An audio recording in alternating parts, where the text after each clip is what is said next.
두 번째 카테고리는 딥 리인포스먼트 러닝에서 보도록 하겠습니다. 사실 보시면 알겠지만 저희 세 번째 카테고리가 넘어가야 이제 임플레멘테이션이 있습니다. 그래서 여기까지는 이제 기본적인 이론 개념을 다 아는 게 포인트인데, 사실 인공신경망에 대한 서머리도 좀 있긴 해요. 있어야 되는 이유가 저기 세 번째 카테고리가 뭐냐면 딥 큐 네트워크이죠. 저게 가장 기본이거든요. 저게 가장 기본입니다. 뭐냐면 그 큐 러닝을 딥 뉴럴 네트워크에 집어넣는 거예요. 그래서 이름이 딥 큐 네트워크입니다. DQN이라는 거를 배울 거고요. DQN이라는 걸 배우고 나면 어떻게 DQN의 성능을 높일 것인가를 배웁니다. 왜냐하면 이 성능이 그렇게 좋지가 않아요. 처음에 나왔을 때. 사람들이 성능을 높이기 위해서 여러 가지 트릭을 몇 가지 사용합니다. 거기에 대해서 볼 건데, 아마도 우리는 DQN 나가기 전까지 가능하지 않을까 싶습니다. 왜냐하면 뉴럴넷 복습을 하는데 이미 다 아시는 부분도 있겠지만 어차피 구현을 하려면 텐서플로우 짜는 걸 또 봐야 되니까 좀 시간이 좀 할애를 해서 설명을 다시 한번 잘 모른다는 가정하에 해보도록 하겠습니다. 뭐 이미 다 아시겠지만. 자, 인트로덕션을 보시면 사실 뭐가 문제냐면 문제의 사이즈가 커진 게 문제입니다.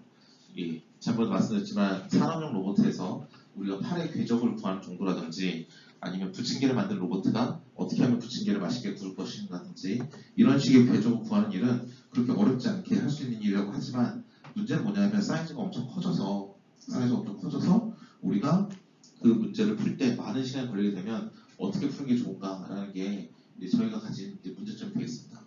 그때에 대한 해결 방식으로서 생각하는 건 뭐냐면, 차라리 그냥 강화학습의 그 밸류 펑션과 그 다음에 스테이트 정보를 그냥 그 신경망의 아웃풋과 인풋으로 넣자라는 게 나오게 될 겁니다.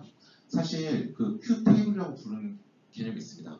아까 그 탐 미시어 교수님의 머신러닝이라는 책을 말씀드렸는데, 머신러닝이라는 책에도 그 슈도 코드를 보면, 그 알고리즘 코드를 보면 Q 테이블이라는 용어를 쓰죠.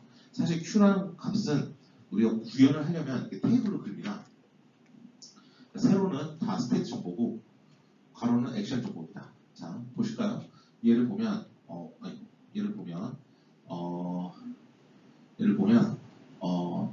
내가 만약에 3이라는 스테이트에 있다. 그럼 어떤 액션을 취해야 될까? 봤더니 나는 1일 때 값이 제일 크니까 Q 값이 제일 크니까 리워드가 제일 크겠네. 난 1로 가는 액션 할래요. 저는 1로 갔어요. 1로 갔더니 그러면 이제는 3에서 1로 왔으면 그 다음 어디로 가야 될까? 지금 나는 5로 갈 때가 제일 크니까 5로 갈래요. 그래서 5로 가요. 5는 아무것도 없죠? 랜덤으로 선택해야 되겠죠? 이런 과정을 계속 반복하는 게 Q테이블 기반의 반복이 되겠습니다. 사실 이거는 가능한 이유가 사이즈가 작기 때문에 그래요. 사이즈가 작기 때문에 그렇고, 사이즈가 엄청 커지게 되면 그러면 이렇게 간단하게 다이내믹 프로그래밍 기반으로 풀 수가 없다. 라는 지금까지 매번 하는 말씀입니다. 그러면 어떻게 하느냐? 바로 이런 걸 고안을 했어요. 자, 사람들이 생각하기를 Q 네트워크라는 걸 만들자. Q 뉴럴넷을 만들어서 스테이트 정보를 다 밀어넣고 거기에 대해서 액션이 우리가 n개의 액션을 취할 수 있다면 그 액션에 대해서 각각의 Q 값을 집어넣고 한번 학습을 시켜보자라는 겁니다. 사실 이걸 우리 미로찾기 예제에 들면 스테이트 정보는 총 4x4의 미로찾기 판이 되겠죠. 스테이트 정보도 있고, 얘네들 뭐냐면 액션은 총 4개가 있었으니까 전후, 좌우. 그래서 거기에 해당하는 Q 값을 넣어줘요. 그러면 어떻게 되느냐 하면 어떻게 되냐면 여기 16개의 스테이트 정보가 들어왔는데, 만약에 우리가 쭉 다 Q러닝을 돌려보니까 만약에 Q 값이 어떤 상태에서는 어떻더라. 예를 들어 3일 때가 제일 크더라. 그러면 이 상태에서 3이 나온 게 뉴럴넷 학습시켜주고, 만약에 여기 Q 스테이트 값이 15일 때는 뭐 1이라는 액션을 취하기 제일 좋더라. 그러면 여기가 15가 들어오면 1이 나오게 학습을 또 시켜주고, 이런 식으로 모든 스테이트에서 학습을 다 시켜주면 새로운 스테이트 들어오더라도 거기에 맞는 출력이 나올 수 있을 거예요. 그런데 이거는 뒤에 가서 예제도 우리가 그 16개 사이즈의 스테이트가 있는 걸로 예제를 만들긴 하지만 그건 너무 작아서 이렇게 하면 오히려 성능이 떨어져요. 얘는 어떨 때 성능이 좋아지냐면, 그러니까 우리가 DQN의 성능을 굉장히 높게 코드에서 나온 걸 보려면 이렇게 간단한 거 하면 안 돼요. 예를 들어서 알파고 같은 거, 그런 거는 바둑 판사를 계속 변하잖아요. 그리고 지금까지 보지도 못한 새로운 스테이지 들어와야 돼. 그래서 지금까지 보지 못한 새로운 스테이지에서는 우리가 지금까지 한 적 없는 어떤 액션을 취하게 만들 것인가. 그렇다면 인정.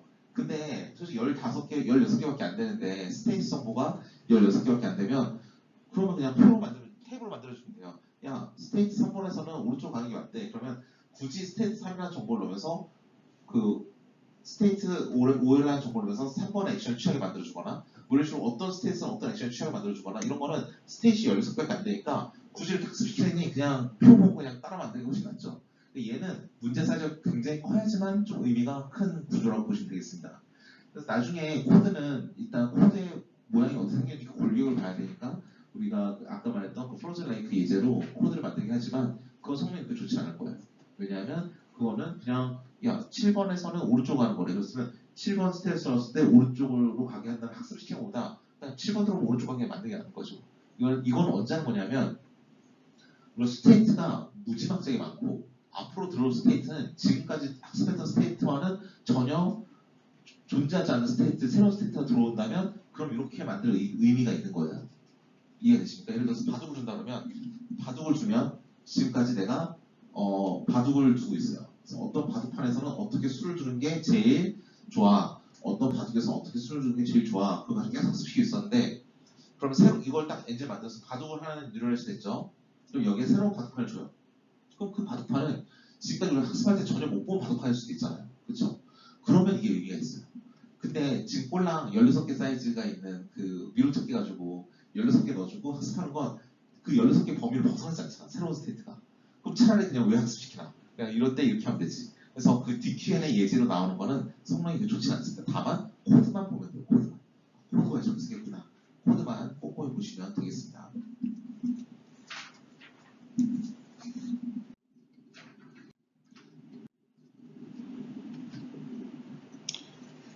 그래서 이제 뉴럴넷에 대해서 이제 우리가 봐야 되는데 사실 뉴럴넷 다 아는 내용이에요, 여러분들. 다 아는 내용이죠. 다 아는 내용인데 간단하게 좀 약간 좀 템포 빠르게 쭉 리뷰를 하고 넘어갔을 때 이걸 해야 되는 목적이 있는데 왜냐하면 펑셔널 어프로크시메이션이라는 개념을 아마 아시는 분도 있고 없는 분도 계십니다. 자, 나 인공신경망 배울 때 펑셔널 어프로크시메이션이라는 말을 들어본 적 있다.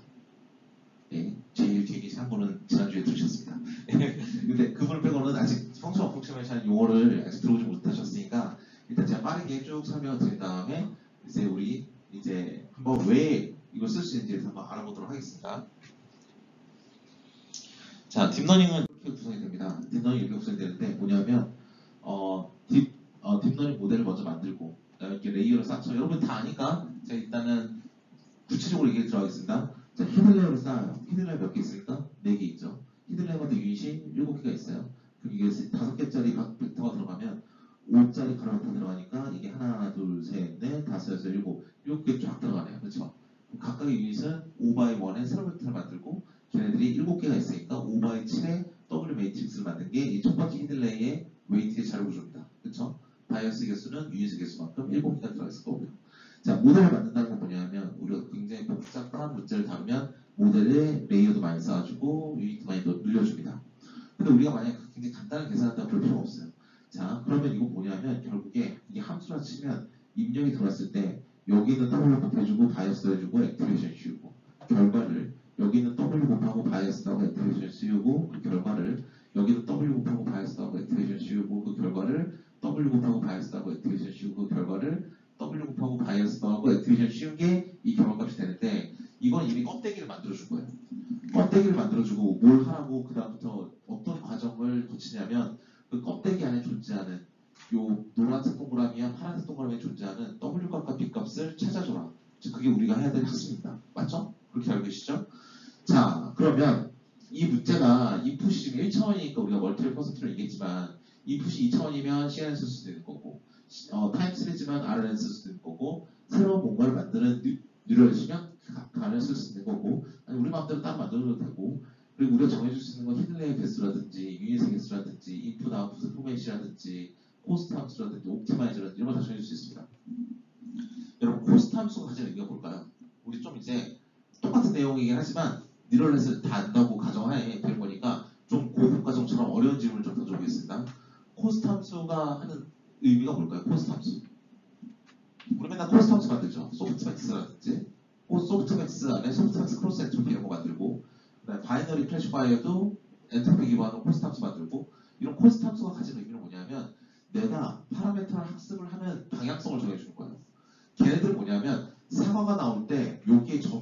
올리게 만들어주는 거야. 그 다음 두 번, 이게 만약에 동그라미 4개니까 4개 중에 하나 구별하는 소프트맥스라고 가정을 해보겠습니다. 사과, 배, 바나나, 체리 이렇게 있어요. 그러면 사과가 들어오면 사과가 막 들어와요. 그럼 여기에 값이 몰리고 나머지 다 0이야.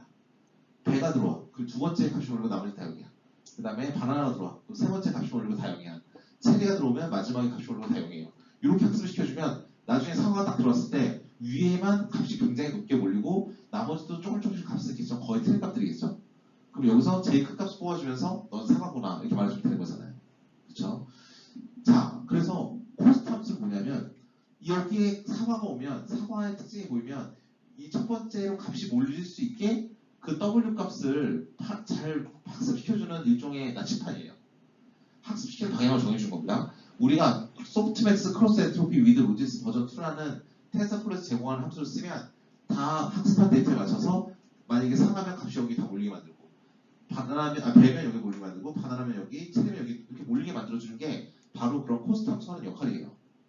코스트 함수 일종의 나침판입니다. 분류기를 코스트 함수 썼기 때문에 분류를 하는 거예요. 우리 간 배울 때 뭐라 그랬냐면 간 같은 경우는 새로운 이미지나 새로운 뭔가를 만들어주는 뉴럴헤드 아닙니까? 그럼 그런 경우는 코스트 함수가 새롭게 뭔가 학습할 수 있는 뭔가 그런 방향성을 제시하는 오브젝트 펑션을 줍니다. 그럼 거기에 맞게 또 W 값들이 또 막 업데이트가 돼요.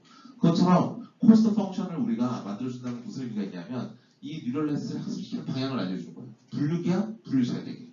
아니면 뭘 생성하는 거야? 위주지표 만드냐? 그럼 잘 만들게. 이렇게 만드는 게 코스트 함수가 되겠습니다.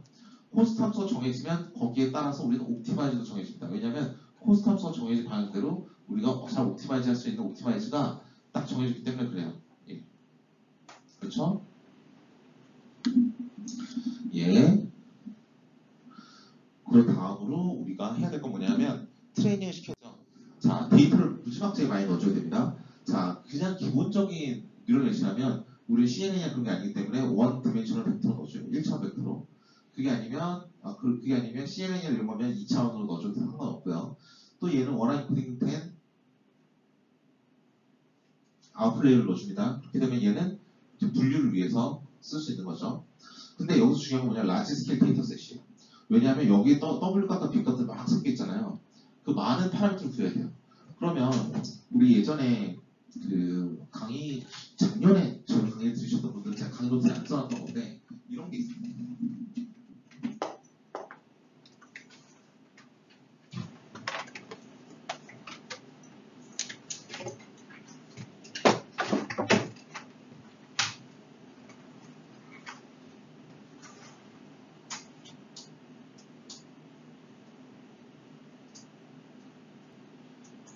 자, 보면 이푸시 빨간색이죠. 빨간색 이푸시 있습니다. 이렇게.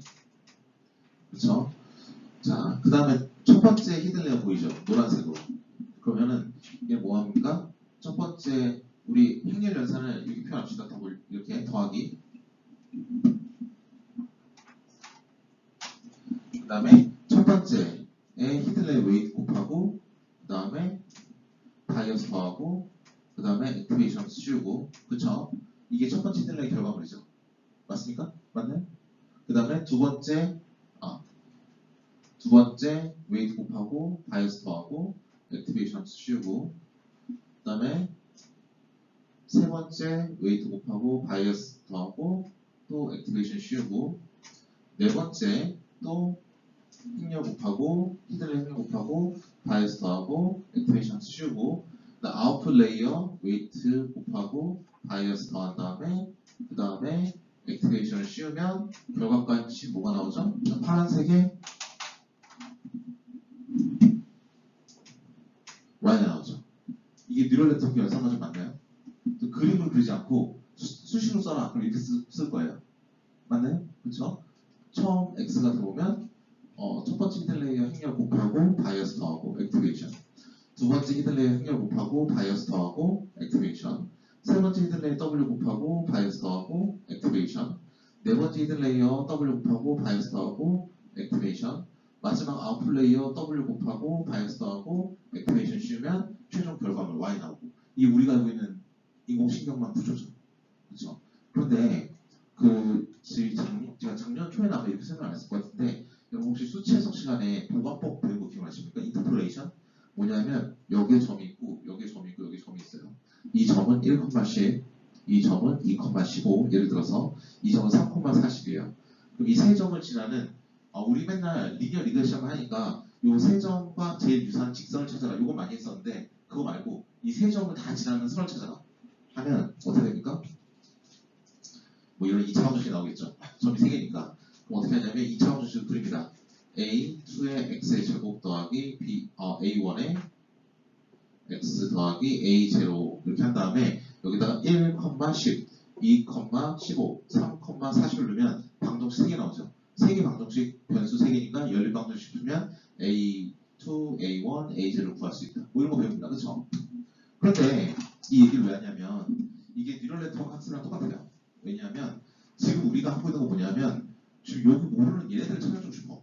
W랑 B값들을 좀 찾아주고 싶어요. 얘네들 찾아주고 싶은데 그래서 이것도 함수잖아. 이건 지금 폴리노미알 다항식으로 생기기 때문에 이게 다항식 보관법이라고 부릅니다. 근데 얘는 폴리노미알이 아니라 이렇게 넌리니어 함수를 씌워줘가지고 좀 더 플렉서블한 거예요. 좀 더 모양이 다양해질 수 있어. 다양해질 수 있게 모양을 껍데기를 만들어 놓은 게 첫 번째 단계였어요. 껍데기 잘 만들었어.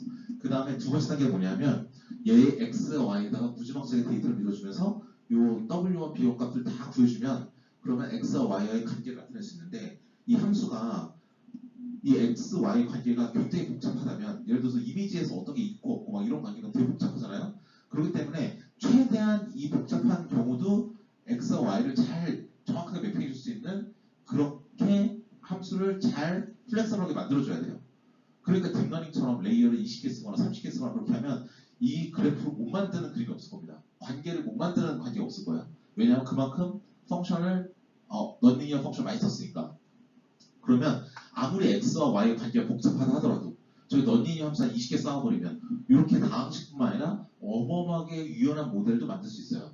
그럼 그 상태에서 데이터를 많이 밀어놔주면 거기에 맞게 W 값들과 B 값을 찾으면서 그들 간의 유연한 관계를 정말 세밀하게 표현할 수 있는 함수를 찾으면 x, y 관계를 찾은 거죠. 거기에 새로운 x가 들어오면 지금까지 관계에 기반해서 새로운 y를 만들 수도 있어요.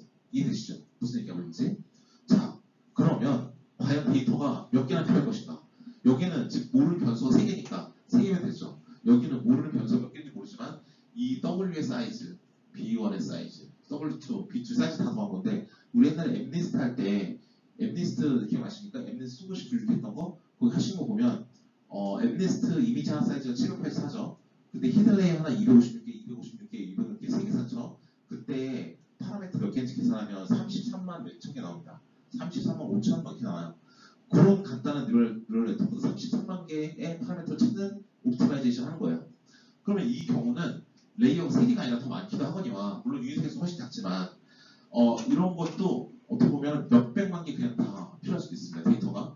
근데 이걸 정확하게 딱 특정하려면 요거의 변수의 개수만큼 방정식이 있어야 되는 거니까 얘가 들어와야 될 여기 값은 굉장히 많아야 됩니다.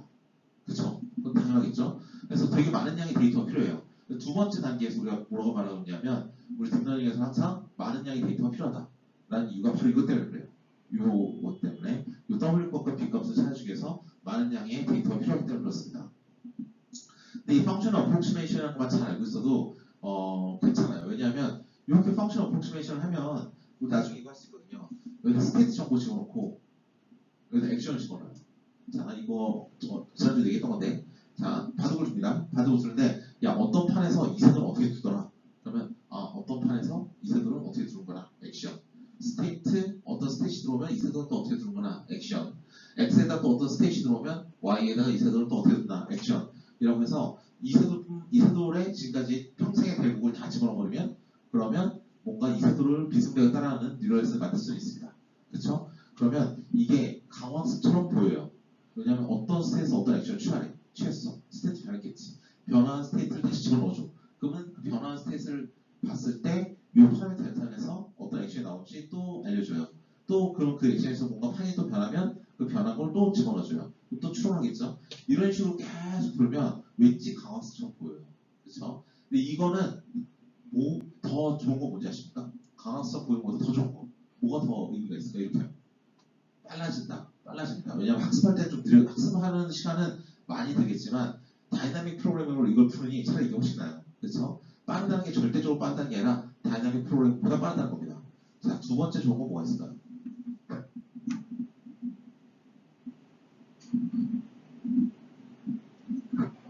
마음껏 생각을 해보십시오. 두 번째 뭐가 좋을까요?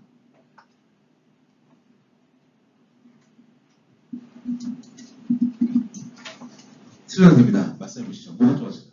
저기 뉴럴넷에다가 뉴럴 네트워크로 강학습을 푼다고 뭐가 좋아질까요?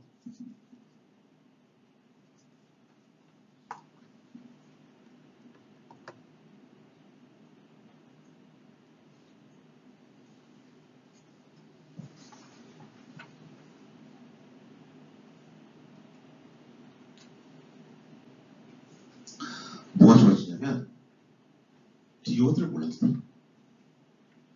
우리 스테이트를 넣으면 액션이 나온다 그랬잖아. 바로. 그 리워드 어디 있어? 사실 리워드라는 게 되게 알기 어려운 값입니다. 강학습에서는 우리 미로찾기 할 때 리워드 다 주고 하죠. 근데 현실 세계에서 리워드라는 게 그렇게 쉬울까요? 이거 찾기 되게 어려운 값이에요. 그럼 제가 만약에 누군가가 김중원과 똑같이 움직이는 에이전트를 알고 싶다. 그럼 나의 리워드는 뭐지? 옛날에 뭐 있었대? 나도 나를 모르는데 너들 나를 알겠는데 그렇죠? 저의 리워드 나도 모르는데 여러분이 어떻게 합니까? 그렇죠? 아무도 몰라요 리워드 값은. 그래서 리워드 값을 역추적하는 알고리즘도 있어요. 그걸 뭐라고 그러냐면 인버스 리인포스먼트 러닝이라고 부릅니다. 인버스 리인포스먼트 러닝. 뭐냐면 마지막 날에 해야 될 거 지금 너무 오늘 많이 하고 있는데 인버스 리인포스먼트 러닝은 뭐냐? 재밌으니까 먼저. 너무 지루하잖아요. 그렇죠? 너무 지루하니까 재밌는 거 먼저 해보려고. 자, 인버스 리인포스먼트 러닝이 뭐냐면 이거예요. 누군가 나를 똑같이 따라하고 싶어. 그러면 여러분께서 나를 이렇게 째려보고 있어요. 째려보고 있어. 그러면 김중원이 막 이렇게 돌아다녀. 막 여기 잠드자. 밥도 먹어. 막 돌아다녀. 그 걔를 보면서 저 스테이트에서 어떤 액션을 취해서 다른 스테이트로 넘어가고 거기서 어떤 액션을 취해서 또 다른 스테이트로 넘어가고 어떤 액션을 취해서 또 다른 액션으로 넘어가고 그 표면만 쫙 관찰해요.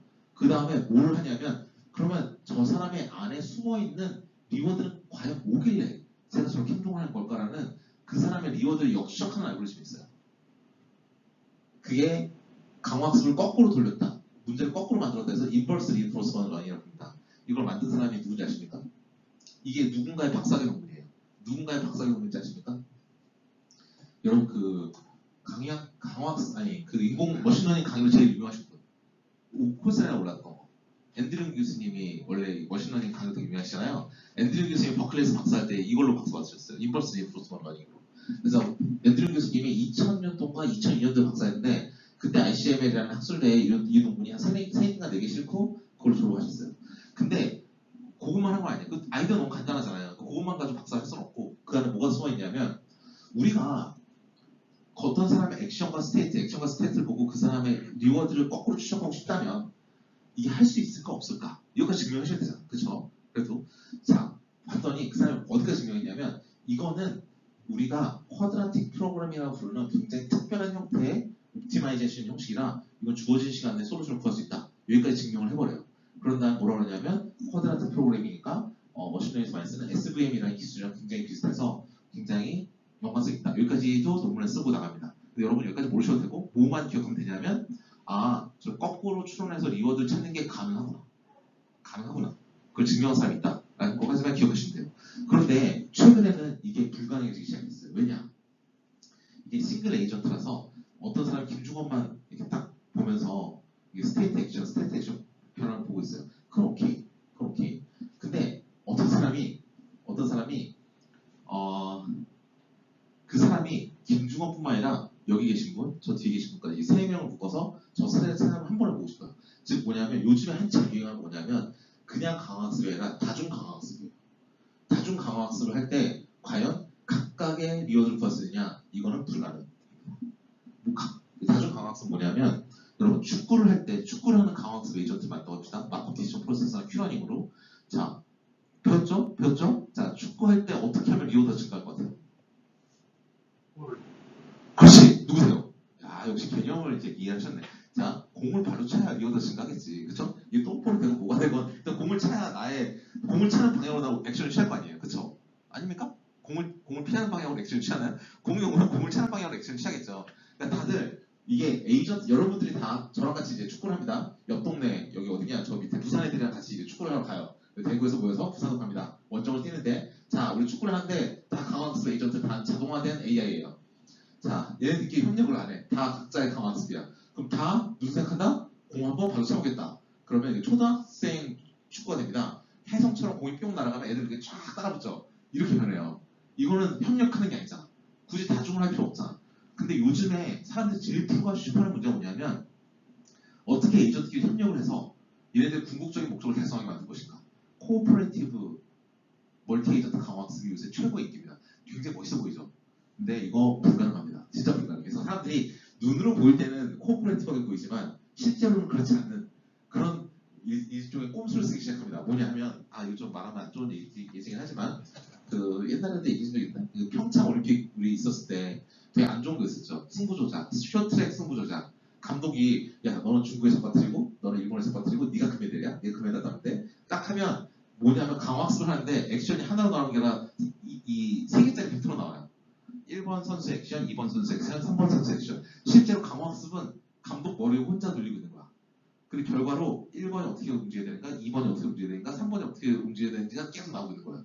그러면 사람들 볼 때는 선수만 보이니까 얘네들이 협력해서 뭔가의 골을 어치브하는 모습이 보이니까 강화학습이 뭔가 코오퍼레이티브 하는 것 같은데 실제로는 감독이 뒤에서 다 조정하고 있는 거죠. 자, 이게 바로 뭐라고 그러냐면 코오퍼레이티브는 아니잖아. 선수들끼리 협력한 건 아니잖아요. 뭐라고 그러냐면 코디네이션 해줬다. 뒤에서 누군가가 잘 이렇게 다 이렇게 해준 거다 해서 이거 코디네이티드 멀티 에이전트 강화학습이라고 부르는 기법이에요. 이걸 쓰면 비록 싱글 에이전트 강화학습을 했지만 눈에 보일 때는 멀티 에이전트처럼 보여요. 이런 기법도 요새 꼼수로 나오고 있습니다. 예, 어쩌다 얘기가 여기까지 왔지 모르겠지만 어쨌든 그렇게 되고 있어요. 그래서 강학습 요새는 아까 배웠던 정말 지루한 시간을 보냈던 그 큐러닝이나 마크업 디지털 프로세스 같은 게 일단 사람들이 제일 먼저 기본적으로 여러분들 산업 생산 현장에서 씁니다. 그리고 지금 진짜 강학습이라고 이제부터 배울 부분들은 이제부터 새로 나오는 핫한 토픽들이에요. 자율주행 아니면 뭐 전문가 시스템 다 이게 실질 강학습입니다. 근데 다 좋은데 문제는 뭐냐면 아직 어느 하나도 완벽하게 완성되지 못했어. 그렇죠? 근데 마크업 디지션 프로세스나 큐러닝은 이미 생산 현장에서 많이 쓰입니다. 로봇 파일 같은 거 만들 때, 이게 궤적 정하고 할 때 다 써요. 그러니까 일단 그것만 알아도 되지만 오늘은 여러분이 어드밴스 학교를 공부하러 오셨으니 10층 강학습으로 어떻게 푸는지까지는 이번 코스가 끝나면 내일 아침까지는 다 알게 되게 만들게 좋겠죠. 어쨌든 저렇게 인공신경만 기반을 한다는 거예요. 자, 리워드를 다시 처음으로 돌아가면 이 얘기가 여기까지 왜 왔냐면 리워드 얘기가 나왔어요. 앤드류 교수님이 박사 때 쓴 논문은 뭐다? 리워드를 역추적해서 찾아내자. 근데 멀티 에이전트 환경에서 그게 불가능해진다. 그래서 얘네들은 리워드를 안 찾고 위에 싱글 에이전트지만 멀티 에이전트인 척하는 알고리즘들이 나오기 시작했다. 자, 그럼 리워드는 저렇게 신경망을 만들면 리워드를 찾을 필요도 없어요. 그렇잖아. 나는 이세돌이 도대체 무슨 리워드를 가지고 이 돌을 던지는 관심이 없어. 단지 이 상황에서 이세돌이 이런 액션을 취했다는 것만 중요해. 그 속에 있는 리워드가 뭐였기 때문에 얘가 이런 액션을 취했는지는 나는 저게 늘 자리도 없어요. 그냥 스테이트가 X인 거고 거기에 해당하는 액션만 Y에 들어가면 되는 거지 왜 어떤 이유로 그런 액션을 취했는지에 대한 리워드 값은 저기에 들어갈 데 없죠. 그러니까 쟤는 리워드 값은 필요 없어요. 리워드를 몰라도 동작시킬 수 있는 애들이 있으니까. 이해되시죠? 저런 강학습이 이제 나오기 시작했습니다. 제가 뭐라고 그러냐면 데이터만 다 주면 그 데이터처럼 행동할 수 있잖아요. 이세돌이 지금까지 평생 살았던 바둑판을 다 집어넣고 그 바둑판에 해당하는 액션들을 다 집어넣으면 저 뉴럴넷은 이세돌 뉴럴넷이 되는데 저 이세돌 뉴럴넷은 이세돌이랑 똑같이 행동을 할 거예요. 거의 비슷하게. 학습만 잘 돼 있으면. 근데 이세돌을 이길 수 있나요? 제 목적은 이세돌을 따라하는 거예요. 그렇죠? 이세돌이 대국을 준 것만 있으니까. 아니면 뭐 이세돌로 유명해서 조훈만 이런 사람들이라든지 그 유명한 사람들의 대국을 다 집어넣으면 X축, X값이고 Y에 해당하는 그 사람의 액션이 딱 들어가요. 그럼 거기에 맞춰서 뉴럴을 삭습시켰으면 딱 그 프로 바둑 기사만큼만 잘하는 거지 그 사람은 똑같이 하게 난 목적이었어. 그 사람의 스테이트와 액션을 보고 나는 학습을 했으니까 그 사람이랑 똑같아지는 거예요 무조건. 맞습니까? 근데 그 사람 뛰어넘으면 어떻게 해야 돼요? 알파고가 세계 1등이 돼야지. 알파고가 이세돌과 같이 공동 1등을 원하는 거 아니잖아요. 그렇죠? 그러니까 세계 1등 하려면 어떻게 되죠? 뭔가 하나 더 얹어야 되죠. 뭘 얹으면 될까요?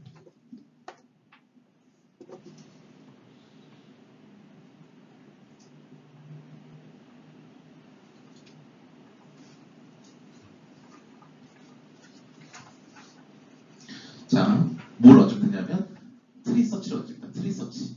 여러분 혹시 몬테카를로 트리서치라고 보셨어요? 알파고 맨 처음 나왔을 때 관심 많은 사람들은 도대체 알파고가 어떻게 생겼을까 많이 연구를 했거든요. 근데 그 중에 이제 트리서치만 보는 사람들이 있었어요. 그 뭐냐면 어떤 사람 좀 강화학습에 집중하는 사람도 있고 어떤 사람 트리서치 보는데 그 뭐냐면 저렇게 강화학습을 인공신경망에 다 집어넣고 리워드 필요 없이 다 집어넣고 어떤 상황에서 어떤 액션을 취해라 라고 딱 만들어놨잖아요. 그러면은 그 행동을 취했어. 그럼 나는 이세돌이랑 되게 비슷한 행동을 한 거야. 근데 이세돌보다 더 잘해 그잖아. 그 뭐냐면 지금 구한 액션에 비슷한 주변 액션들을 탐색을 해요. 탐색을 하면서 혹시라도 더 좋은 게 있나? 찾아요. 더 좋은 게 있으면 그 값을 업데이트 하는 거야. 더 좋은 게 없으면 그냥 이세돌처럼 행동하는 거고. 그러니까 이세돌이랑 비슷했다가 가끔씩 팍팍 튀면서 내가 더 잘 주면 되는 거예요. 그러면 걔보다 더 잘 주겠죠. 그게 몬테칼로 트리서치라는 개념입니다. 근데 그냥 트리서치 안 쓰고 왜 몬테칼로 트리서치를 쓰냐면 솔직히 이게 이름 멋있죠. 몬테칼로 뭔가 있어 보이지만 몬테칼로는 일단 랜덤이랑 똑같은 말입니다. 랜덤 서치한 거예요. 근데 랜덤 서치하면 무슨 의미가 있습니까? 하겠지만 얘가 어떤 이론이 없기 때문에 그냥 주변 환경을 서치하면서 만약에 이 공간에서 더 탐색해봤자 의미가 없다는 애들 미리미리 잘라내고 이게 약간 주먹구구식으로 좀 더 좋은 스페이스만 골라서 탐색을 하는 게 몬테칼로 트리서치인데 그렇게 해주면 굉장히 좋은 솔루션을 구할 수 있어요. 근데 이렇게 해서 되게 재미를 봤는데 알파고가 이세돌을 몇 대 몇으로 이겼죠? 4대 1로 이겼습니다. 5판 중에서 4번째 판은 이세돌이 이겼어요. 근데 이세돌 왜 이긴지 아십니까? 이세돌이 인터뷰 나온 게 있어요. 한번 찾아보셔도 됩니다. 쉬는 시간에. 이세돌이 뭐라 했냐면 제가 실수를 했대. 삐끗. 그러니까 컴퓨터 헷갈린 거야. 이러면서 이러면 이상한데? 그래서 컴퓨터 그때 약간 몇 수를 되게 안 좋게 뒀어요. 이세돌이 그걸 이제 놓치지 않고 이제 이긴 거죠. 이세돌이 이제 든든이를 미리 알았더라면 이세돌이 이겼을 텐데. 그렇죠? 적을 알고 나를 알면 결정 엑스인데. 그러니까 그 뭐냐면 그 이세돌이 잘못 두니까 얘가 스테이트 정보 이상하게 들어오잖아요. 왜냐면 이세돌이 액션을 취하는 순간 판사 변하죠. 그럼 그걸 딥러닝 저 인풋에 집어넣으면서 액션을 추론해야 되는데 인풋에 딱 집어넣었더니 왜 이거 왜 했지? 이런 거는 내가 왜냐면 그 사람은 되게 대가들의 대국만 가지고 학습을 했을 거 아닙니까? 허접한 애들까지 학습하지 않았을 거 아니에요. 허접한 애들을 학습하면 이 룰에서 허접한 기사 되니까. 근데 이 스테이트는 대가들의 대국에서 나올 수 없는 스테이트야. 그러니까 추론 결과가 나오긴 하지만 좀 이상하게 나오는 거예요. 그러니까 이세돌이 얘가 이상하게 두네? 하면서 그때도 자기 테스트 두는 거죠. 이렇게. 그래서 얘는 그런 단점이 있어요. 뭐냐면 진짜 정확하게 그러니까 트리서치를 하는 것까지 좋은데 이 추론할 때 있어서 굉장히 이제 뭐랄까 지금까지 스테이트와 전혀 다른 스테이트가 들어온다면 동작을 제대로 못해요. 예를 들어서 저기에 저 뉴럴넷이 미세먼지를 걸러내는 뉴럴넷을 합시다. 이미지에서. 그럼 저 X라는 것에다가 미세먼지 많은 사진, 미세먼지 있는 사진 1억 장과 Y에다가는 똑같은 사진인데 미세먼지 없는 거 1억 장을 넣으면 저 중간에 있는 W랑 B라는 파라미터는 미세먼지 있고 없음을 나타내는 파라미터가 될 거 아닙니까? 근데 갑자기 저 X, 자 이제 미세먼지를 걸러내는 정말 훌륭한 알파고 같은 애를 만들었어. 미세먼지 알파고 딱 만들었어요. 만들었는데 갑자기 이미지를 넣는데 비 오는 날 이미지를 넣어버려요. 그럼 막 헷갈리는 거지. 미세먼지가 어딨지? 그래서 막 결과가 엉터리로 나옵니다. 그쵸? 엉터리로 나오는 거예요. 그러니까 이거 똑같아요. 알파고도 이런 스테이스 본 적이 없는데 하면 액션이 이상하게 나온 거예요. 그 순간 이제 주통을 잡을 수 있는 거죠. 이슬을 그렇게 한 판 이겼어요. 나머지 다 지고 불개도 한 번 나왔을 겁니다. 내 기억에. 그거 맞습니까? 완전 대박 밀려가지고 그런 적도 한 번 있죠.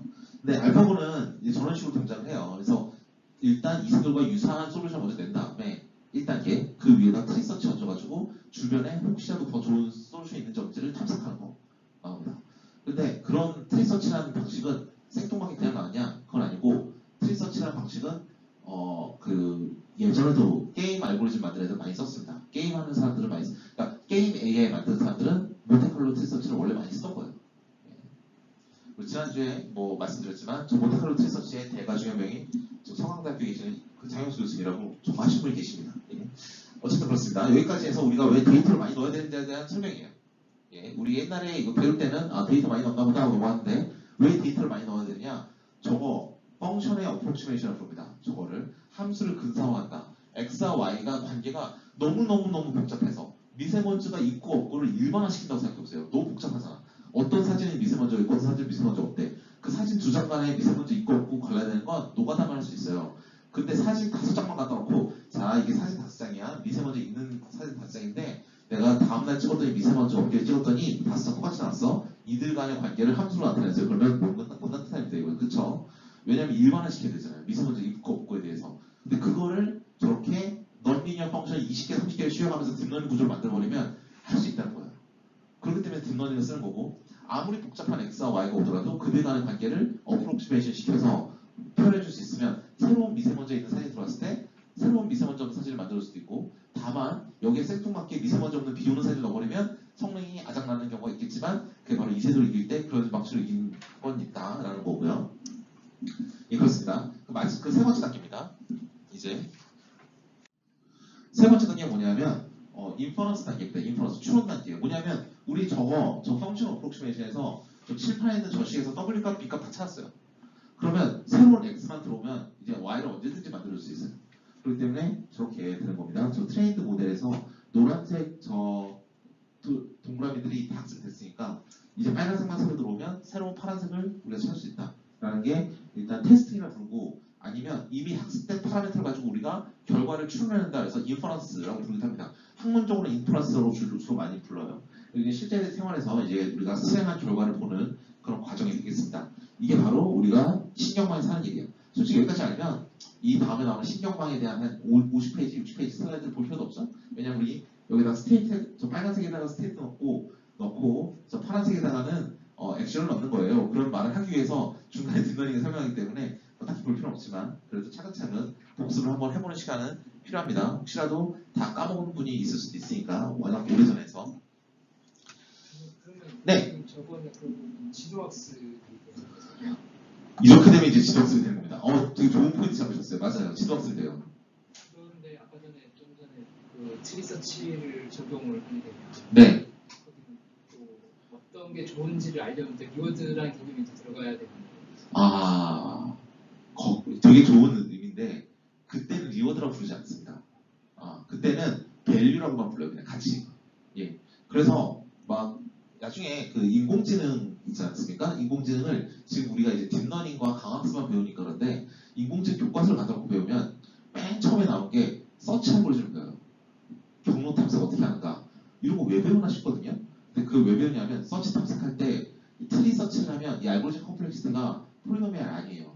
트리 서치는 NP-hard예요. 그러니까 트리 서치를 어떻게 효율적으로 할까?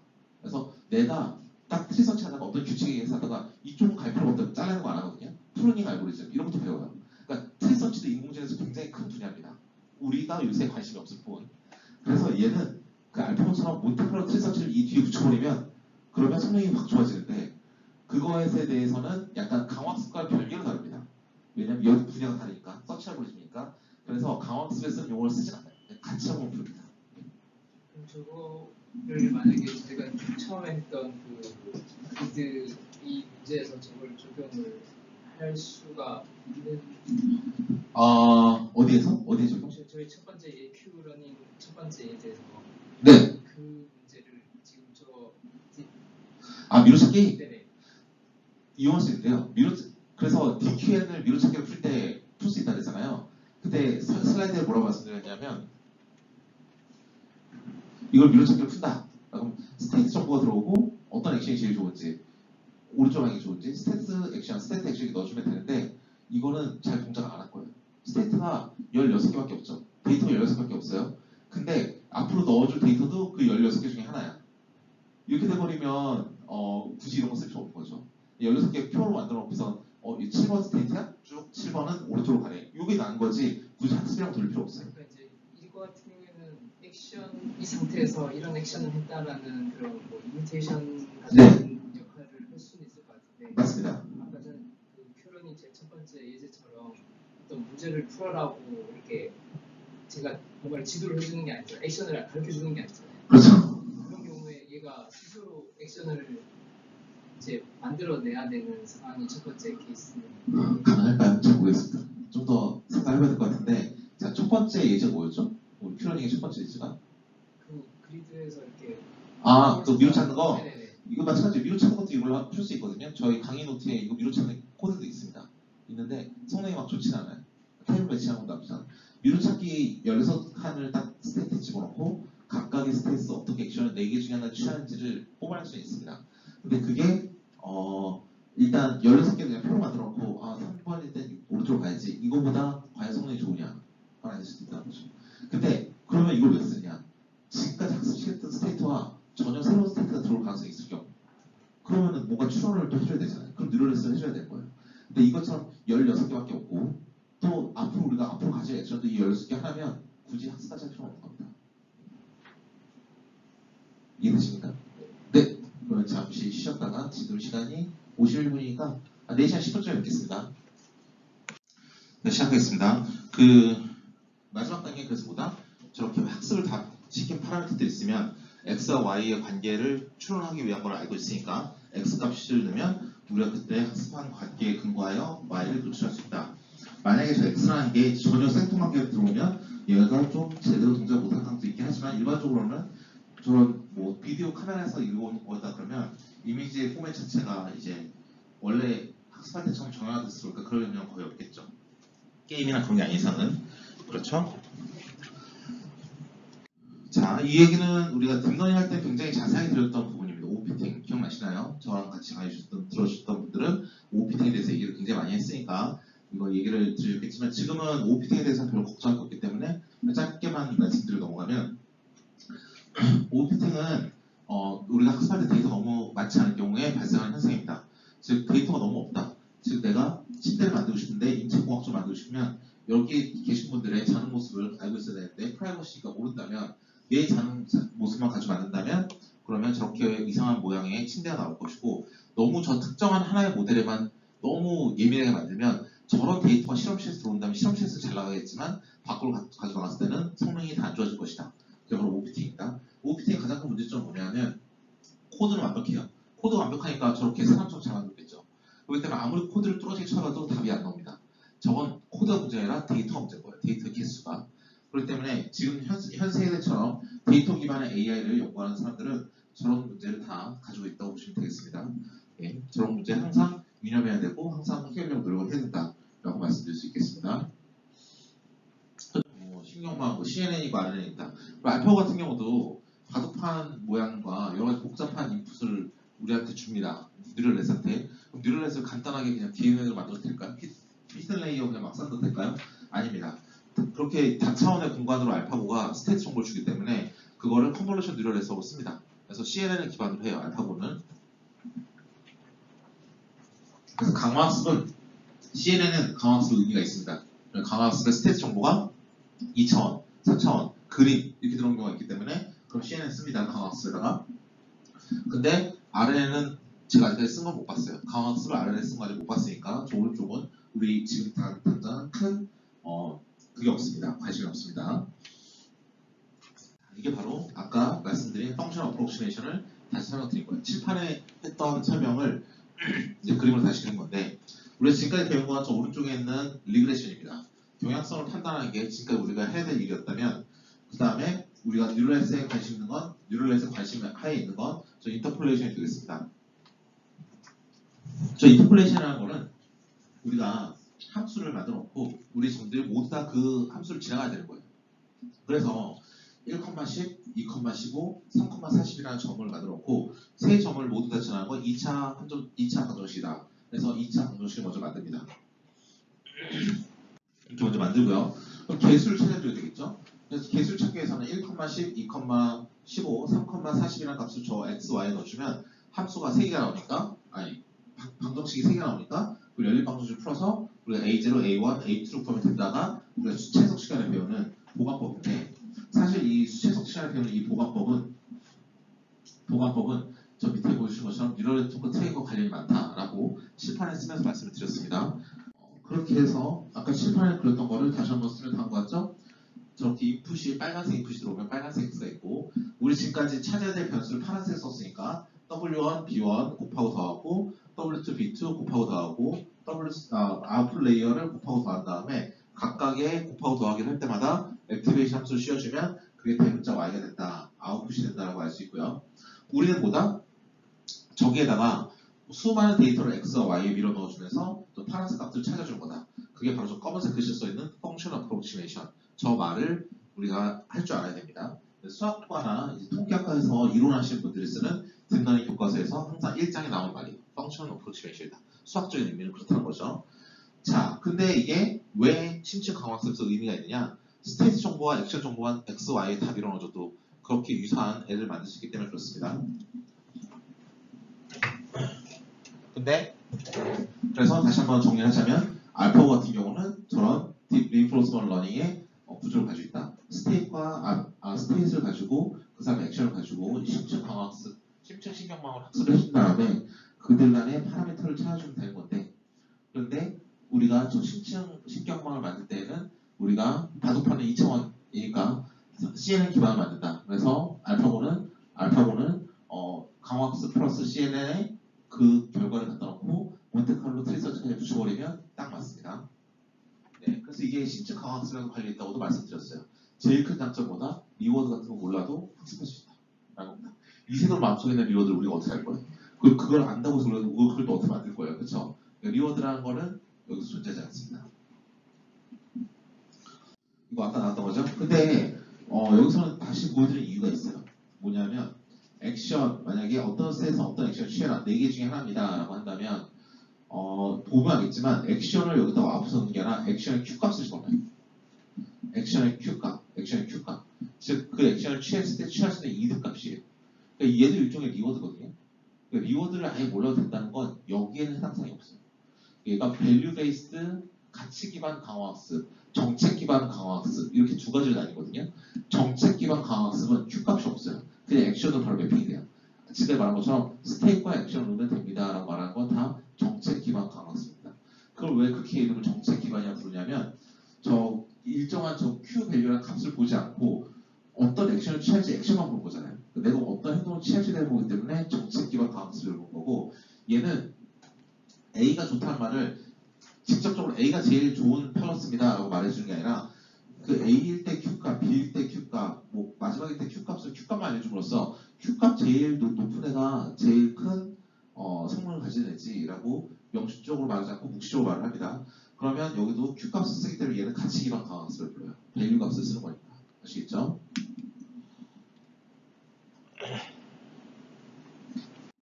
그리고 이게 중요한 게 아니라 이 다음 페이지가 중요합니다. 바로 여기서부터 시작이에요. 자, 이 페이지를 보세요. 여기가 진짜 중요한데. 자, 이제 이 뉴럴 네트워크를 뭘 위해 사용한다? 강화학습을 위해 사용한다. 어떻게 껴맞출 것인가? 입니다. 자, 보시면 알겠지만 요 뉴럴에서 먼저 이해를 해야 돼요. Q 네트워크라고 부르는 건데 리니어 리그레션으로 일단 모델링을 합니다. 그러면 스테이트 정보가 들어오면 여기서 액션이 나가야 되는데 사실 그냥 액션이라고 쓰기 뭐하니까 train this network to approximate optimal Q value. 자, 이게 Q가 approximate, 우리 뭐였죠? 뉴럴에서 쓰는 용어보다 functional approximation이다. 이런 걸 되게 많이 쓰죠. 그러니까 Q 펑션, Q라는 값을 최적의 Q 값을 근사해 주기 위해서 이 네트워크를 사용한다고 쓰는 거예요. 근데 우리가 지금 이게 뭘 하는 거죠? 리니어 리그레이션 모델을 한다면 WX 더하기 B니까 더하기 B 빼고 그냥 S가 들어오면 WS가 나오는 그런 뉴럴 네트워크다라고 생각하시면 되겠습니다. 그러면 WS라는 게 이게 어프로시메이션 된다. 어디로? 최적의 Q값으로. 제일 좋은 Q값으로 비슷하게 만들어줄 거예요. 아시겠죠? 그러면 이거는 값은 저랑 똑같아요. 다이나믹 프로그램을 푼 제일 좋은 값. 그 값을 내가 알고 있으면 그 말뚝 박아놓고 내가 지금 만든 모델이 W 값을 잘 학습시켜서 이 Q 스타까지 가도록 쭉 만들어줄 거예요. 이렇게 하려면 어떻게 됩니까? 이렇게 하려면 이렇게 하는 겁니다. 근데 보시면 알겠지만 이 더하기 B가 없죠? 우리 원래는 그 리니어 리그레이션 모델 만들면 WX 더하기 B니까 더하기 B가 있어야 되는데 여기 보시면 알겠지만 여기 하이포테시스 즉 모델은 더하기 B가 없이 그냥 간단하게 WX만 써놨습니다. 일부러. 그다음 코스트 함수를 구해라. 그러면 WX에서 실제 값과 빼서 차이를 구하고 제곱을 해서 평균 내서 그거를 미니마이즈 시키는 거니까 이걸 미니마이즈 시킨다고 하는 건 WX 값, W를 제외한 X, Y 값은 우리가 변하지 않는 값이다. 저건 데이터가 들어오는 샘플 값이니까 우리가 변하는 건 뭡니까? W만 변화시킬 수 있어요. W만 변화를 시켜서 얘 값을 최대한 작게 만들어주겠다. 즉 뭐다? WX라는 애가 Y라는 애랑 똑같아져야 된다. 그건 뭐다? WX는 우리의 모델이니까 우리의 모델이 실제 값과 똑같아지면 이 AI는 실제 값처럼 행동하는 AI가 되는 거니까 좋은 거죠. 그래서 요거를 미니마이즈 시켜주는 겁니다. 이해되시죠? 그래서 여기에서 우리는 뭐라 쓰냐면 요거는 웨이트라고 씁니다. 가중치를 가질 때 세타라고 써요. W 값과 B 값을 다 모아서 우리 그냥 세타라고 씁니다. 그쵸? 근데 요거는 뭐냐면 얘가 요 Y라는 것이 뭐냐? 실제 값이에요. 실제 값. Q러닝에서 실제 값이에요. 큐러닝에서 다이나믹 프로그램 풀어서 우리가 값을 가져오는 실제 값이에요. 얘는 y는 r 더하기 감마의 max q of s 프라임 이렇게 쓰면 얘가 그 다음 얘가 실제 값이 되니까 요 실제 값과 다이나믹 프로그램을 푼 실제 값과 모델 값을 비교하면서 코스트 미니마이제이션이 된 거죠. 실제 값이면서 다이나믹 프로그램을 풀기 때문에 옵티멀 솔루션 델타를 치면 q 스타라고 명명할 수 있습니다. 그럼 얘를 쭉 갖다 놓으면 뭐가 되느냐? 자, 제일 끝에 있는 잘 보셔야 돼요. 제일 끝에 있는 q 스타 s, a는 내가 s라는 공간에서 a라는 액션을 취할 때 얻을 수 있는 q 맥시멈 q 값입니다. 얘는 실제 최적의 뭐다? 실제 최적의 우리의 정책이 되겠습니다. 최적의 리워드 값이 돼요. 요걸 찾아야 돼. 얘 다이내믹 프로그램 푸네요. 지금 이 앞에 있는 거 뭐냐면 q라는 함수를 근사한 q 해시인데 뒤에 있는 게 뭐예요? 세타가 주어졌을 때 기분이죠. 확률을 봤을 때 세타가 주어졌을 때 s, a예요.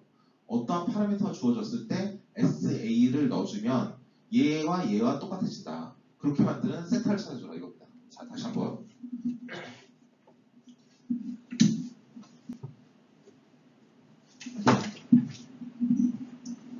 이야기가 한 번에 이야기 좀 어렵습니다. 자, 보세요. 이 뒤에 있는 q 스타 s, a는 옵티멀이에요. 옵티멀. 얘는 최저값입니다. 옵티멀. 얘는 뭐냐면 나는 모르겠는데 요 앞에 있는 애가 내가? 얘가 이 앞에 있는 애고요. 얘가 이 뒤에 있는 애예요. q 스타 써있죠? 뒤에 있는 애 q 스타. 얘는 요 앞에서 나온 애예요. q 프레딕트죠. 그게 q 해시예요. 보이시죠? 예측한 값이에요. 뉴럴넷이 학습이 잘 됐으면 예측이 잘 되겠죠. 뉴럴넷이 학습이 진짜 잘 됐어요. 그럼 얘랑 같아야 되는 거 아닙니까? QH랑 Q스타랑 같아야 되는 거 아닙니까? 그쵸? 근데 얘가 학습을 하다 말았어. 그럼 얘랑 QH랑 Q스타는 차이가 엄청나게 나겠죠?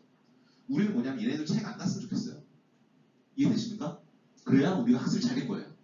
우리가 학습이 정말 잘해서 우리가 뉴럴넷으로 학습시킨 추론한 결과를 내보내고는 있지만 그 값이 다이나믹 프로그램으로 푼 이거랑 똑같아야 돼. 그러면 난 만족해. 라는 겁니다. 이해되시죠? 자, 그래서 우리는 Q스타라는 거는 얘가 일종의 우리가 지향해야 될 지향점이에요. 난 저렇게 돼야 돼. 저게 제일 좋은 값이니까. 이 Y가 그랬잖아요. 그쵸? 요거 얘 AI 모델이고 실제 값이면 실제 값에 점점점 다가가기 위해서 W 값을 계속 업데이트하는 게 우리가 말하는 뉴럴 네트워크 학습이었습니다. 그러니까 얘도 Q스타를 갖다 놓고 Q 해시 점점점점 Q스타를 닮아가야 돼요. 정말 똑같은 결과를 내놓기 시작하면 그게 베스트야. 맞습니까? 그리고 얘는 Q 프레딕트라는 건, Q 해시라는 건 결국 요 리니어 리그레션 모델이기 때문에 WS랑 같은 거예요, 결국에.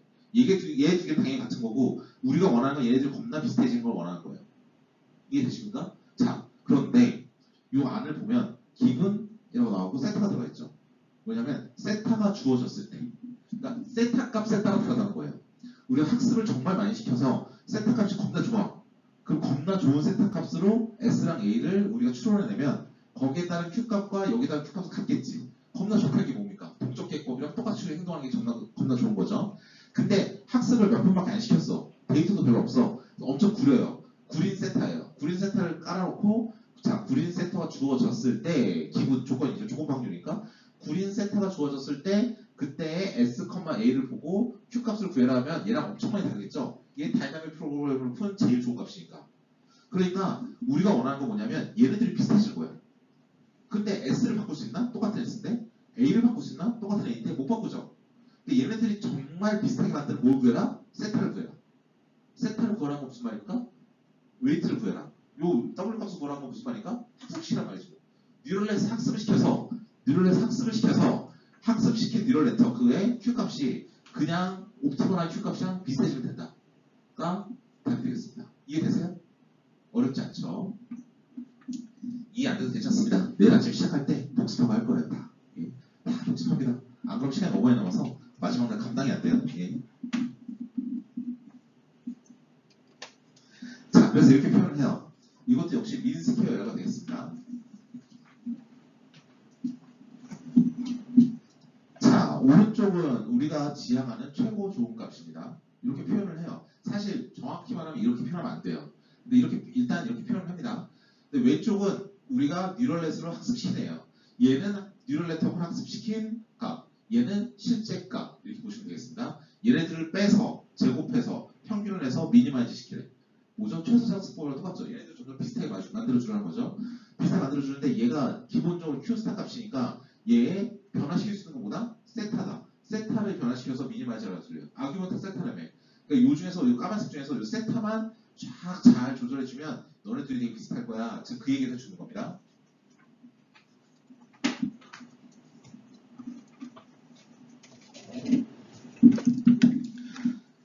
다시 한번 정리하면 여기 보시면 저 위에 써 있는 게 Q 햇과 Q 스타가 거의 비슷해져야 된다라는 걸 의미하고 있고 Q 햇을 보면 거기 기본으로 파라미터가 들어가 있으니까 저 파라미터를 잘 조정해서 우리가 Q 햇 값을 조절해주면 걔가 Q 스타랑과 동일해지는 그 포인트를 찾아라 이런 거고 파라미터를 잘 조정한 말은 결국 뉴럴 네트워크를 학습하라는 거고 학습 잘해주면 되는 겁니다. 자, 그래서 이 밑에를 보시면 이 왼쪽의 까만색 박스는 Q 햇에 대한 내용이고 오른쪽 까만색 박스는 이제 원래 옵티멀 값을 얘기한 겁니다. 이 생요 모양만 보시면 돼요. 이게 그 리워드 플러스 Q 값을 맥스 친 거니까 이 Q 업데이트하는 식이죠. 이 다이나믹 프로그램을 쓴 Q 업데이트하는 식으로 푼 옵티멀 Q 값이라는 거예요. 얘네들 간의 차이를 제곱해서 평균에서 미니마이즈를 조절하는 소리인데 미니마이즈 하면서 뭘 찾아라? 세타를 찾아라. 근데 얘를 보니까 얘는 옵티멀이니까 값이 변하지 않아. 상수야. 얘 SA는 지금 주어진 상태예요. 내가 주어진 상태 S에서 A를 취한다. 지금 이거잖아요. 그래서 변할 수 있는 건 뭐다? 뭐밖에 없다? 세타밖에 없다. 세타만 잘 조절해야 돼. 그 말 뭐다? 뉴럴 네트워크를 학습시켜서 와야 된다는 겁니다. 여기까지가 되겠고요. 이제 이 다음으로 이제 퍼포먼스 튜닝에 대해서 보도록 하겠습니다. 사실 이거는 오늘 하면 좀 머리 아픈 부분인데 오늘은 개념만 보시고 이 개념에서 어떻게 업데이트되는지 보시면 되겠습니다. 네. 자, 이게 DQ 네트워크가 되겠어요. 자, 보시면 알겠지만 요거는 알고리즘 슈도코드를 그냥 가져왔습니다. 이 논문에서 가져온 건데요. 자, 보세요. 요 슈도코드를 보고 한번 해석을 해보겠습니다. 자, 우리가 Q 값을 랜덤 웨이스 가지고 맨 처음에 우리가 이니셜라이즈 한다.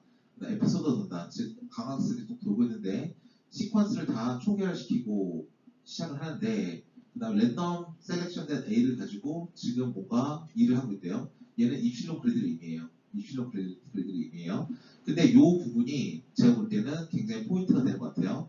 우리 Y라는 게 만약에 지금 끝나는 지점이라면 그거 뭐냐면 제가 지금 계속 강학습을 보면서 문 바로 앞에 있어. 한 번만 더 하면 끝나. 그럼 이 위에 걸 의미하는 거예요. 그럼 리워드만 먹고 끝나는 거예요. 문 앞에 있는 1이라는 리워드만 먹고 끝나는 거지 문 안에 있는 스테이트의 Q 값을 볼 필요 없죠. 이거 우리 미로찾기 예제 첫 번째 나왔던 Q러닝 예제도 마찬가지입니다. 그 2번에 의해서 바로 그 고을 옆에 있는 애는 2번으로 가면서 R 값만 가지고 갱신한 거지 걔네들 Q 값 맥시멈 쳐서 0이라고 만들어봤자 아무 의미가 없었죠.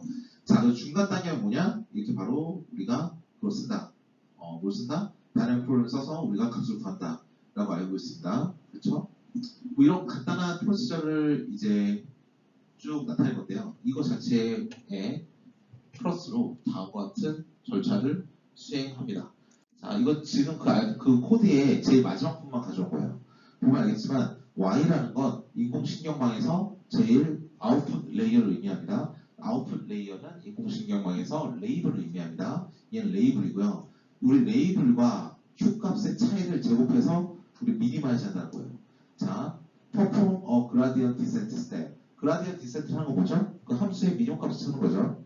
평균 기반으로 실제 값과 Q 값이 있는데 학습시키는 Q 값의 차이를 줄여주게 한다는 거예요. 자,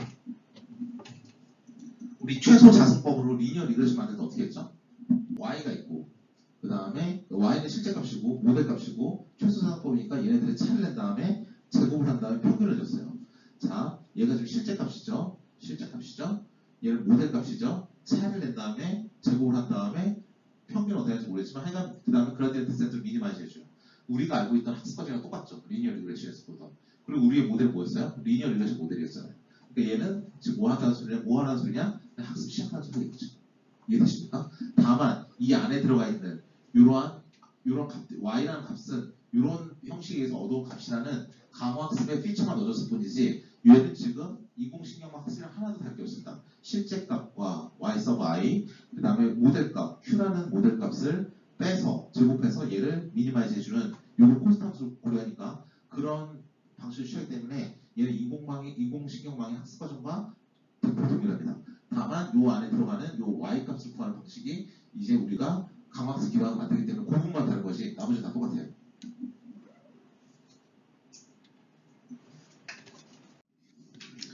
근데 이렇게 하면 잘 될 것 같죠? 잘 될 것 같죠? 잘 될 것 같은데 잘 안 됩니다. 잘 안 돼. 이거를 사람들이 언제 만들었냐면 1900, 그러니까 강화학습이 여러분 1980년대, 90년대 이때쯤에서 거의 연구가 다 끝났어요. 솔직히. 우리나라에서 이제 지난주에 딥러닝 할 때 잠깐 소개해드린 내용이 있었는데, 우리나라에서 강학습 제일 잘하시는 분 중에 이제 성공학교에 계시는 이제 장영수 교수님이라고 계십니다. 네. 자, 다시 한번 강조하면 우리는 지금 문제가 두 가지가 있다. 얘는 디케이는 컨버지하지 않는다. 즉 다이버러스 한다. 왜냐하면 샘플에 관한 코릴레이션이 있고 타겟이 넌 스테이셔널하기 때문에 그렇습니다. 그걸 하나씩 한번 보도록 하겠습니다. 네.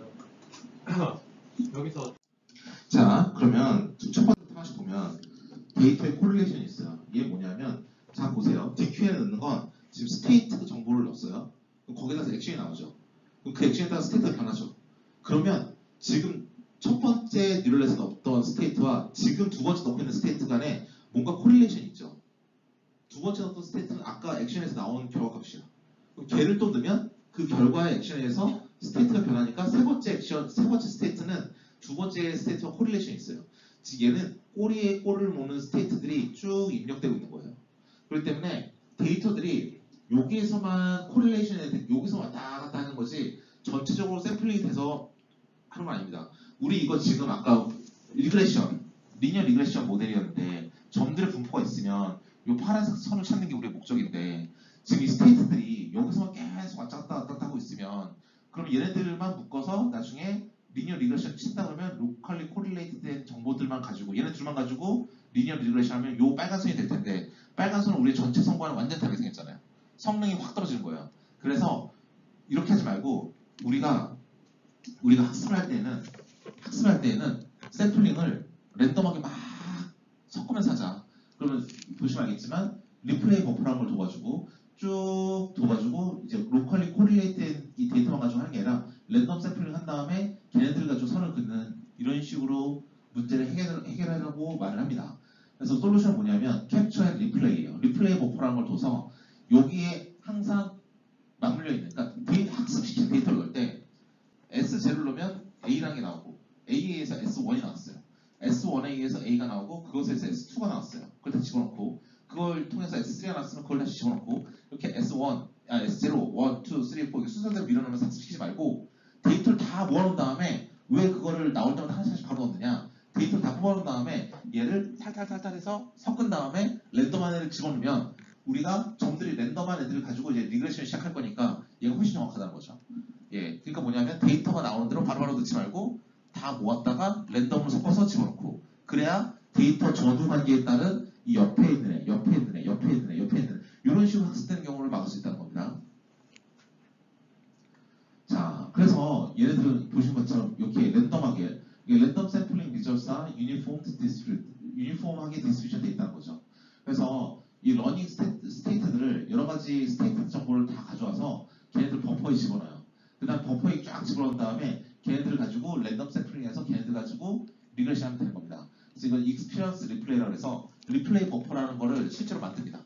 예, DQN 구현할 때 리플레이 버퍼를 만들어 놓고 샘플이 들어올 때마다 계속 집어넣는 게 아니라 다 모았다가 이 중에 랜덤하게 몇 개 선택해서 넣어주고 다 모았다가 랜덤에 선택해서 넣어주고 뭐 이런 구조를 사용합니다. 네. 예, 그렇죠. 보시면 알겠지만 랜덤 샘플링이 이렇게 유니폼하게 디스트리뷰션 되어 있으면 상당히 성능이 이제 훨씬 좋아지죠. 아까보다. 예, 시작하겠습니다. 이제 non-stationary 타겟이라 해서 아까 질문이 그대로예요. 뭐냐면 아까 비슷해요. 이 오른쪽이 옵티멀이라고 그랬는데 얘도 따져보면 우리가 학습시키는 세타에 종속되는 거 아니냐. 가만히 보면. 즉 얘도 옵티멀을 찾아서 다이나믹 프로그램을 뭘 풀건 상관없는데 이 세타에 종속되는 애다. 그래서 보스 사이드들이 왼쪽 오른쪽에 다 같은 네트워크 세타를 사용한다. 그래서 Q 프레딕트라는 얘가 학습이 되면 요게 학습이 되면 이 세타 값이 변하니까 얘도 흔들릴 거다. 그러니까 얘가 대문자 Y고 얘가 W였으면 X와 Y는 변하지 않는 상태에서 W만 막 학습시켜서 얘는 가만히 고정되어 있고 얘를 향해서 얘가 쭉 다가가는 게 기존의 리니어 리그레션의 학습이었다면 지금은 얘도 자꾸 업데이트되고 얘도 업데이트되니까 좀 이게 어디가 맞는 건지에 대한 기준이 없다는 거죠. 그래서 타겟 네트워크를 만듭니다. 이 뒤에 있는 게 타겟 네트워크예요. 그래서 어떻게 만들어버리냐면 다음과 같이 만들어버립니다. 즉 우리가 빨간색이라고 세터가 따로 있죠. 빨간색 세터가 따로 있는 건 왜 그러냐면 얘는 빨간색 뉴럴 네트워크를 새로 만든 거예요. 그래서 얘를 새로 만든 다음에 얘 네트워크를 따로 두고 얘를 계속 학습시킨 다음에 얘를 엎어줘요. 얘를 계속 학습시킨 다음에 얘를 엎어줘요. 그럼 얘랑 유사하지만 얘가 어느 정도 기준을 가지고 딱 고정이 되면 얘네들 간의 간격을 줄이기 위해서 학습을 해주고 그 다음에 이 값을 다시 업데이트 해주면 쭉 학습해주고 이거랑 똑같은 겁니다. 이해는 잘 안 되시겠지만 이런 식으로 우리가 등장을 합니다. 그러니까 이거를 오프팔러시라고 부르는 기법인데 일단 매번 그 순간순간마다 다 업데이트 해주면 계속 얘 값이 변하니까 우리가 맞춰야 될 타겟이 막 흔들리는 거예요. 그렇게 하지 말고 얘를 고정시키는 게 먼저거든요. 약간 성능이 비슷한 상태에서. 그래서 내가 현재 어느 정도 학습해서 뉴럴에서 만들었으면 그 파라미터 벽사에서 이걸 붙여주면서 얘 세팅해주고 다시 얘한테 맞춰서 가고 이렇게 해줘야 된다는 게 이 두 번째 개념이 되겠습니다. 그래서 이 두 가지의 개념은 어디 나왔냐면 이 두 개 논문에 나옵니다. 처음에 그 샘플끼리 코릴레이션을 걸 해결하는 건 이 첫 번째 논문에서 나온 얘기고요. 그 다음에 우리 샘플끼리 코릴레이션이 있는 게 아니라 타겟 네트워크를 만들어야 된다. 즉 우리가 옵티멈 포커스를 미리 모르는 상태에서 시작을 하기도 하거니와 그러니까 여러 가지 문제가 있을 수 있으니 타겟 네트워크 먼저 만든다는 건 이 밑에 거를 가지고 이 논문에서 나온 내용입니다. 이건 네이처에 실린 논문이고요. 근데 지금 이게 나온 지 2015년이잖아요. 나온 지 5년밖에 안 됐는데 벌써 사이테이션이 지금 한 8천, 9천 될 겁니다. 한 만 원 가까이 될 거예요. 그러니까 거의 모든 사람들이 그냥 이 논문 그냥 다 깔고 들어가는 겁니다. 그래서 좀 더 디테일 알고 싶으시면 요 링크 따가지고 들어가시면 바로 인터넷에서 PDF로 다 다운받을 수 있으니까 그 값을 보고 여러분께서 이제 그거 하시면 됩니다. 원하신다면 보고 이해를 하셔도 좋습니다. 좀 더 깊게. 여기까지가 두 번째 슬라이드가 되겠습니다. 이제 구현에 대한 얘기를 해야 되는데요. 구현에 대한 내용은 딱 어렵지 않습니다.